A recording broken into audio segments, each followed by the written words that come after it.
and you just gave it all up for the distant future? That's what the Lakers just did. This is a Genie Bus special. She needs a superstar post-LeBron. Luka is still 25. He's almost 26, but he's still, as we speak, 25 years of age.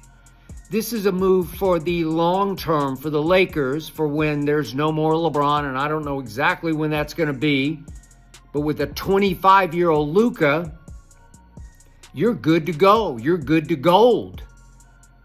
You've got your superstar for the next, 10-ish years? 12 years? I don't know. Luka doesn't take care of himself the way LeBron does, but he could play 10 more.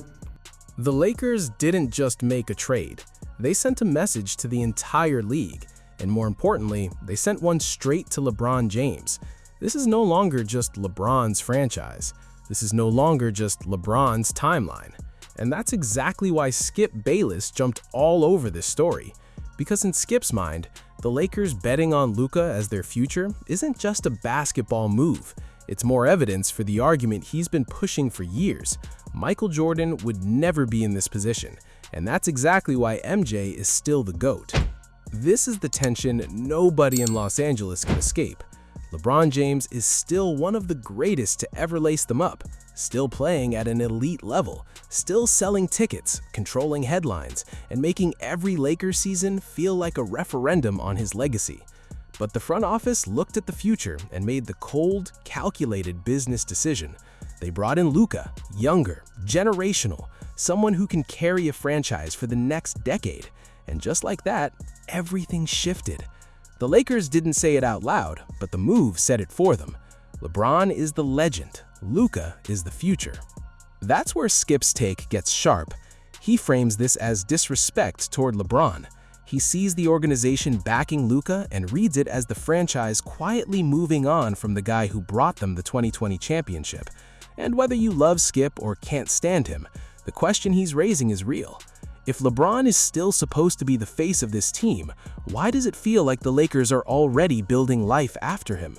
And if they're doing that while he's still on the floor, what does that actually say about where he stands in the GOAT conversation? I laughed last night.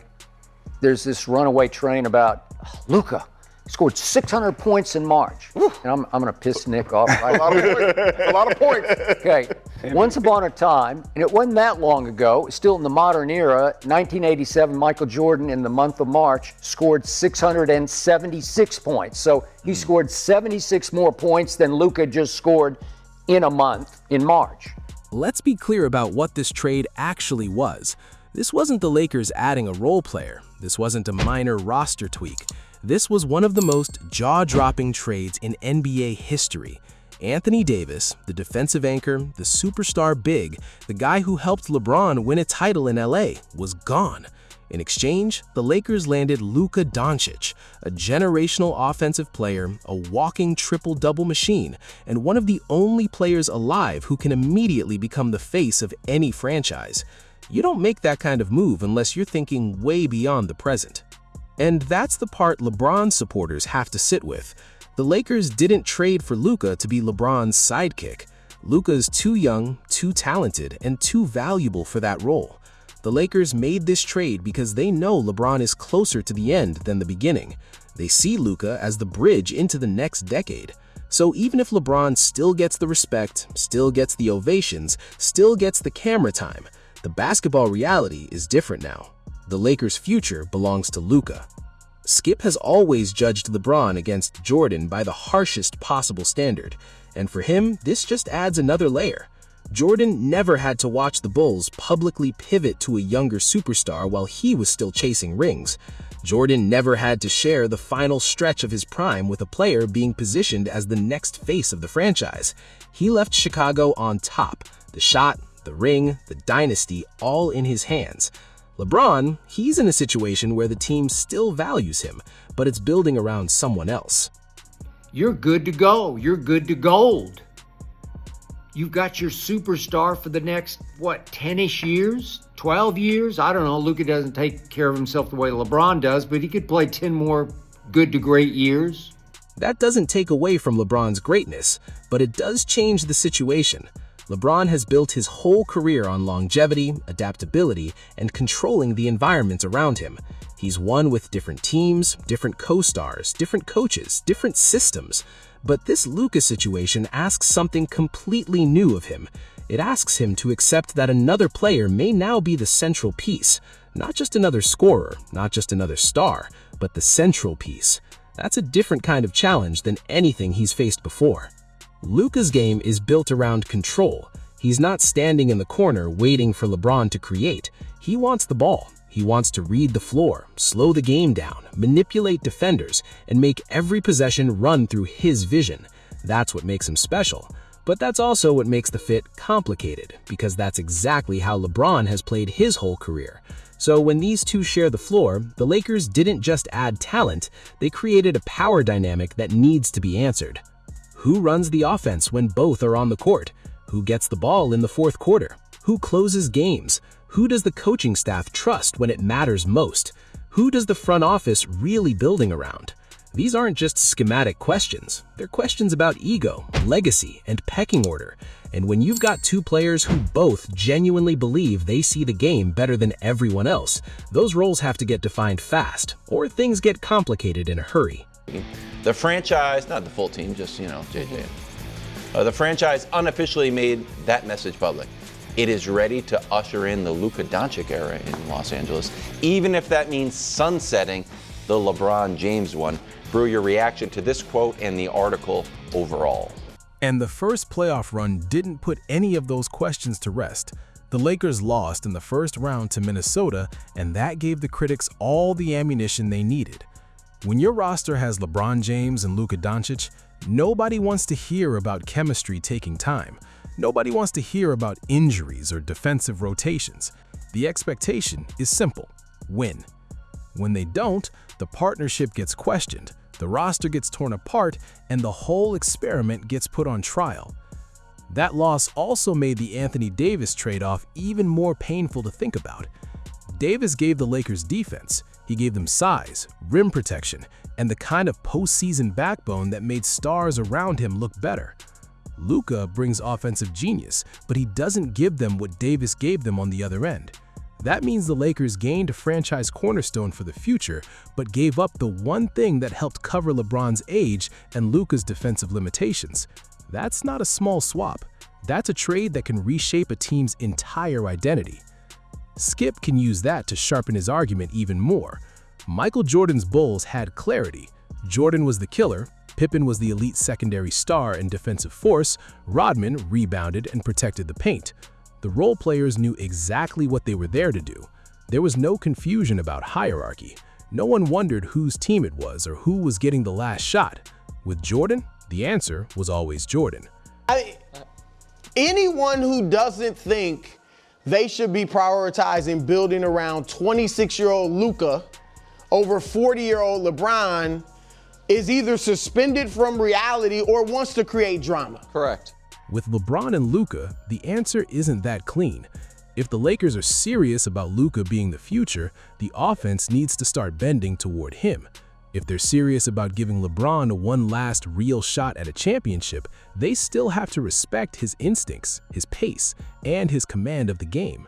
That's a tough balance to maintain, and the longer it stays unresolved, the easier it becomes for Skip to make the case that Jordan's legacy is stronger because he never had to negotiate the throne. He owned it. But LeBron's supporters have a counter. Jordan's legacy looks clean partly because his career in Chicago ended before things got messy. LeBron chose to keep playing deep into his 40s, so he's naturally facing situations Jordan never had to deal with. He's not just trying to be the best player on the team, he's trying to stay valuable while a franchise transitions to a new era around him.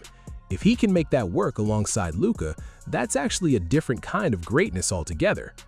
The problem is, nobody rewards the transition unless it ends in a title. If the Lakers win a championship with Luka and LeBron, the whole story flips. People will say LeBron adapted like a true champion. They'll say Luka learned from the greatest. They'll call it one of the boldest franchise pivots in NBA history. But if they fall short, Skip and every LeBron critic will weaponize those same facts. They'll say LeBron lost control of his own team.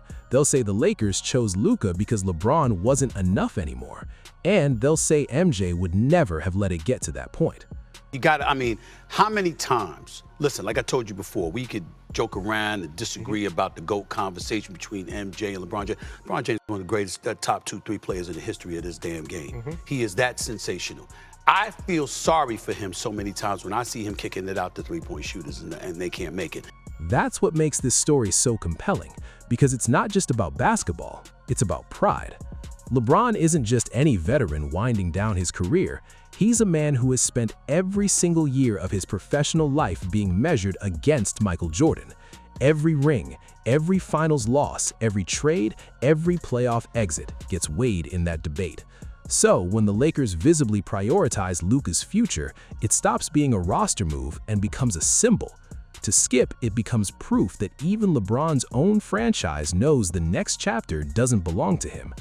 And Luka is caught right in the middle of all of it. He didn't create the LeBron versus Jordan debate. He didn't ask to become a piece in Skip Bayless's argument. But by landing in LA next to LeBron, he's now part of the story whether he likes it or not. Every big Luka game where LeBron plays a supporting role, people will say the torch is passing. Every time LeBron takes over and Luka fades, people will question whether Luka is truly ready to lead. Every loss creates blame, every win creates credit arguments. That's the price of being two superstars with massive narratives sharing the same locker room. The bottom line is this: the Lakers' decision to acquire Luka was both brilliant and ruthless. Brilliant because Luka represents a future no smart franchise would walk away from. Ruthless because it tells LeBron in no uncertain terms that the organization is already planning beyond him. So, the question is simple. Did the Lakers disrespect LeBron by choosing Luka as the future, or did they just do what every smart front office would do? Does this prove Skip right, that Michael Jordan remains the GOAT because he never had to be replaced while still playing?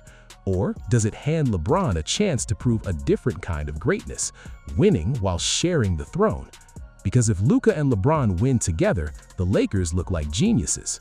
But if they fail, Skip Bayless already has his closing argument ready. The Lakers chose Luka over LeBron. LeBron lost the keys to his own franchise, and Michael Jordan's throne stayed untouched.